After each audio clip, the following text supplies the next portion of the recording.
We're always told personal finance is about cutting. The lattes, the Netflix, the fun stuff. But what if the secret to a rich life isn't saving everywhere, but spending extravagantly on what matters and cutting mercilessly on what doesn't? This is Ramit Sethi's concept of money dials.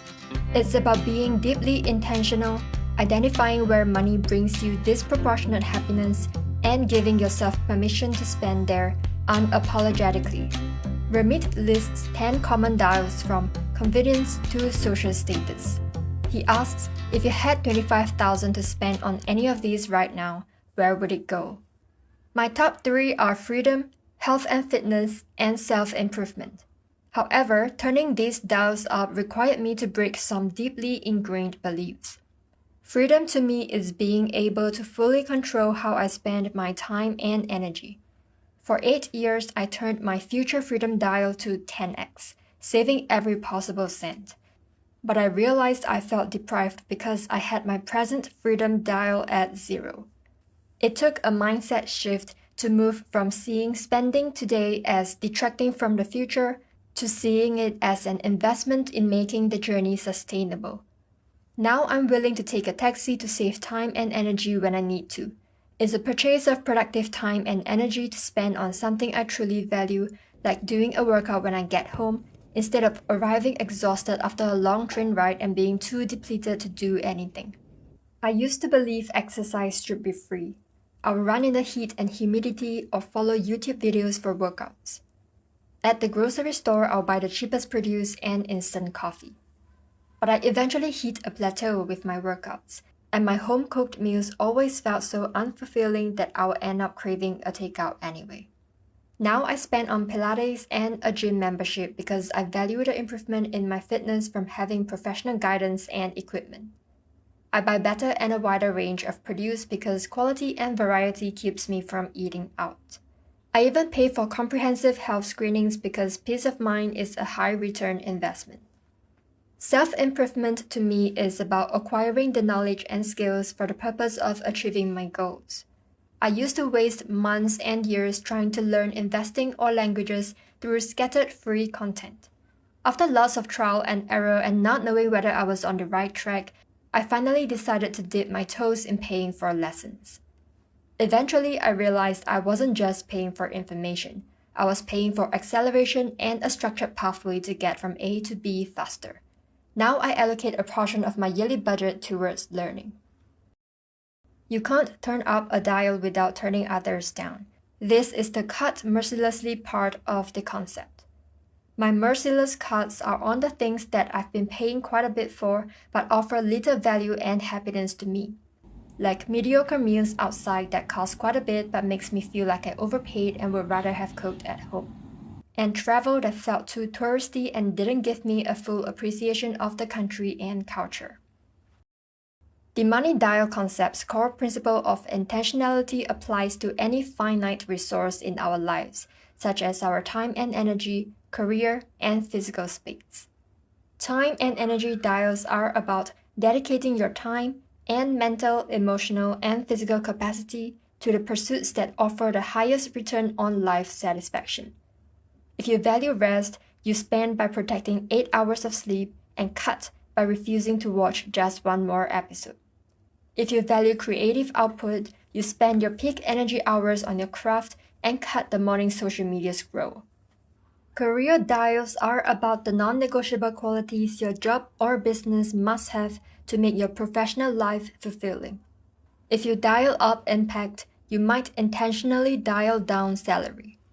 If you dial up financial reward, you might have to tolerate an uninteresting role or a tough boss. Physical space dials are about choosing an environment that supports you. If you value aesthetics, you might live further away from the city to afford a beautiful custom-designed home. If you value hosting, you might spend on a great dining space and cut the size of your private bedroom. Dials can be synergistic, but they can also conflict. If your money dial is convenience and your time dial is deep work, then you have a productivity multiplier.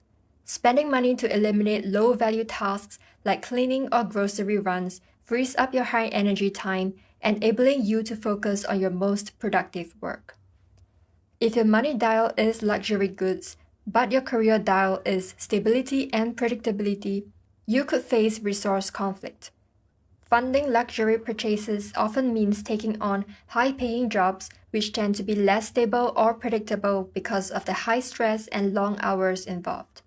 A rich life isn't about perfectly balancing every dial, but about creating a strategic network of synergistic dials that support your top 2 or 3 most important dials while effectively managing the inevitable conflicts. Here are 3 steps you can consider for resolving conflicting dials.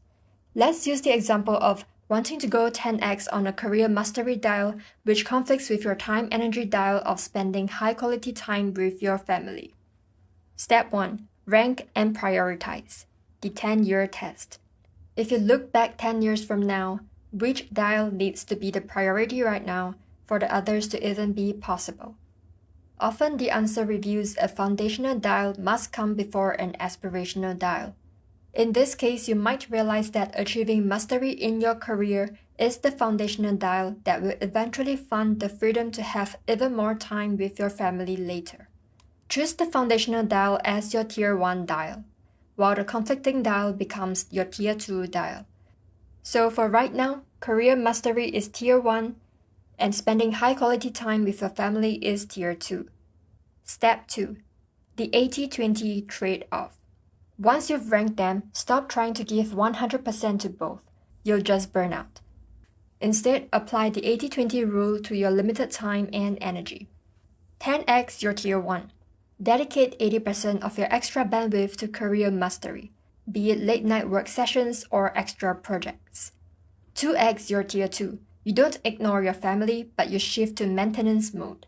Instead of trying to be present every single night, you negotiate for one protected, high-quality Sunday morning where the phone is off. That's your 20%. It's minimally viable, and that's okay for now. Step 3. Time box and sequence. The secret to making this work is knowing it's a phase, not a permanent state. You must define the finish line. You tell yourself, I am in the mastery sprint for exactly 3 months until this certification exam is over. Knowing there is an end date prevents eternal burnout and helps your loved ones support you. Then you pre-schedule the flip. The day after my exam, high-quality time with my family moves to Tier 1, and I'm taking a full week off to be 10x present with them. By using these 3 steps, you turn an emotional struggle into a strategic, guilt-free roadmap. Building a rich life is a process of constant refinement. It isn't just about your bank account. It's about your time, energy, career, physical space, and much more. My challenge for you this week is to pick one dial that energizes you the most right now and turn it up 1 notch. Pick another that drains you and turn it down 1 notch. If this video changed how you think about spending your finite resources, hit the like button and subscribe for more. I'll see you in the next one.